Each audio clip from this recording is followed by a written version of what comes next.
오늘도 하나님은 새날을 주셨습니다. 인생은 하나님이 정하신 길로 갑니다. 하나님의 뜻대로, 하나님의 길에서 그 뜻을 이루어 살아가는 여러분 되시기를 예수님 이름으로 축복합니다. 예수님은 이 땅에 하나님의 뜻 이루기 위해서 십자가 길을 가셨습니다. 예수님의 공생의 그 모든 것은 십자가 길이었습니다. 그래서 예수님을 알든 모르든 상대들이 예수님에 대하여 행한 것이 무엇이냐, 모진 말들, 욕이죠. 욕, 조롱, 또 가래침을 뱉고 고소하고 고발하고 거짓말을 하고 속이고 또 자기들 유익을 위해서 모른다 하고 어떤 놈은 팔아버리고 그렇게 십자가에 못 박히고 창에 찔려 죽임 당하셨습니다. 예수님께서 하나님이심에도 왜 이런 정말 비참하고 처참하고 부끄러운 꼴을 다 당하셨느냐 보라는 거예요. 죄의 모습은 이런 것이다. 죄의 결과가 이런 것이다. 너희의 죄가 너희가 지금 나에게 함, 상대에게 함, 이것을 모르고 하는데 이토록 비참하고 더럽고 추하고 참혹한 것이다. 적나라하게 보여주고 계신 거예요. 실제로 죄가 없는 예수님이 이 당하시는 이 추잡한 이러한 행위들은 사실은 죄악의 당사자, 이 죄인인 당사자의 모습, 그 죄인이 당해야 될 모습 그 자체인데 안타까운 게 뭐냐? 죄인인 인간이 이것을 전혀 모른다는 거예요.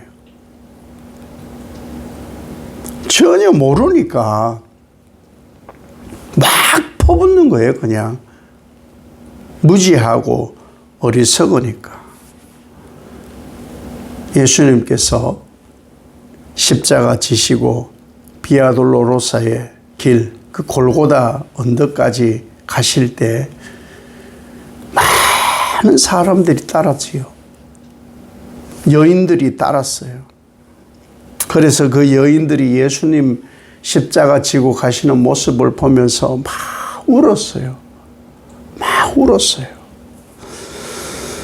예수님께서 그 우는 여인들을 보고 하신 말씀이 나를 위해 울지 말아라.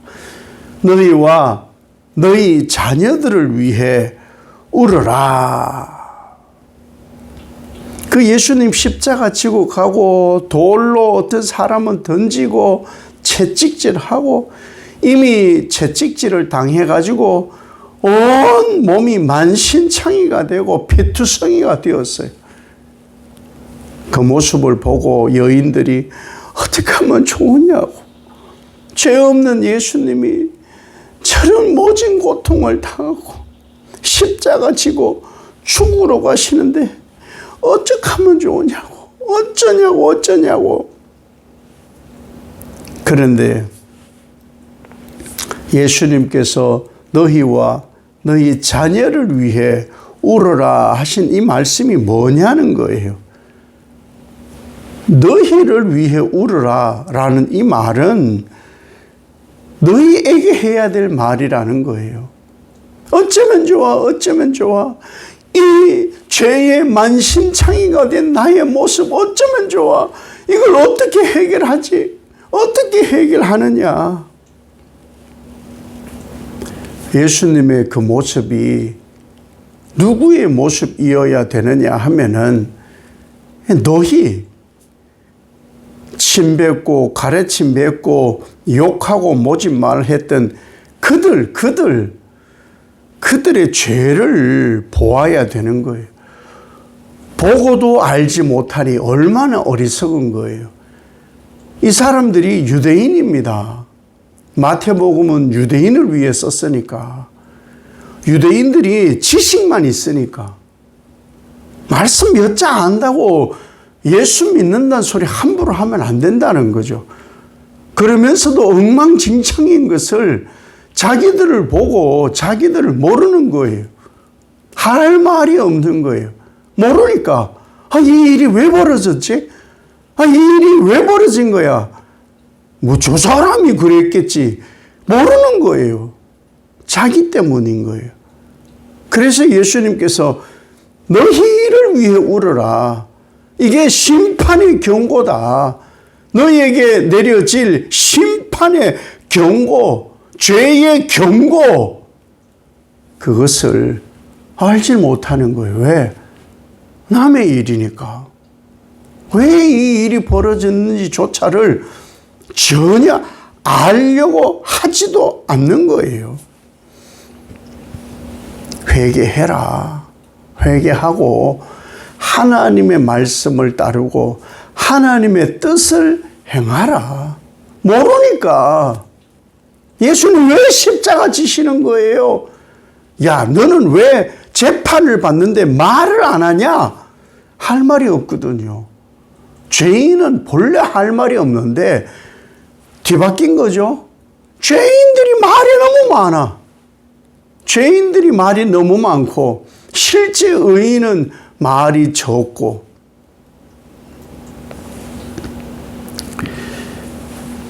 스스로를 돌아보라. 너희를 위해 울어라. 이 말씀이 위로예요. 너희의 눈을 들어 회개하고 너희의 모습을 보고 너희의 죄를 보고 울어. 울고 심판을 당하지 마. 이게 위로예요. 잘못을 해놓고 아이고 네 잘못 아니야. 아이고 네 잘못 아니야. 잘못을 한 사람에게 네 잘못 아니라 그러고 누구나에게 있는 일이라 그 위로 아니에요. 그 저주지. 너를 봐. 너의 죄를 보라고. 내가 당하는 모습은 네가 당할 모습이야. 그러니까 너를 위해 울어. 나를 보고 너를 위해 울고 심판당함을 주의하고 지금 돌이켜. 이게 위로예요. 이것이 주님이 우리에게 하시는 위로란 말씀이죠. 오늘 예레미야 31장 15절에 라마에서의 통곡을 비유하는 말씀이 뭐냐? 북이스라엘이 범죄함으로 완전히 망하게 되었어요. 성전이 무너지고 죽임을 당하고 노예로 끌려가는 그런 비참한 상황에 무슨 위로가 있겠어요? 자기들의 죄인데 누가 누구를 위로하겠어요? 위로가 있을 수가 없죠. 무엇이 위로냐? 하나님의 위로밖에 없어요. 그 하나님의 위로가 뭐냐 하면요. 31장 16절에 예레미야 31장 16절에 여호와께서 이와 같이 말씀하시니라. 내 울음소리와 내 눈물을 멈추어라. 내 일에 삭을 받을 것인즉 그들이 그의 대적의 땅에서 돌아오리라. 여호와의 말씀이니라. 너의 죄 때문인데 너희가 그래서 죽임을 당하고 포로로 잡혀간다. 노예 생활을 할 거야. 그러나 그 대적의 땅에서 돌아오리라. 이게 약속의 말씀이니까 위로가 되는 거예요. 죄값 치르고 돌아오게 될 거야. 이것이 하나님의 위로라는 거예요. 실제로 하나님의 위로가 이 라헬에게 어떻게 이루어지느냐. 라헬이 자식이 없어서 날마다 눈물이에요. 눈물. 그때 하나님의 위로가 뭐냐? 요셉과 베냐민을 주시는 거예요. 그래서 그 눈물이 변하여서 기쁨이 되는 거예요. 통곡이 즐거운 찬송으로 바뀌어지는 거예요. 누가?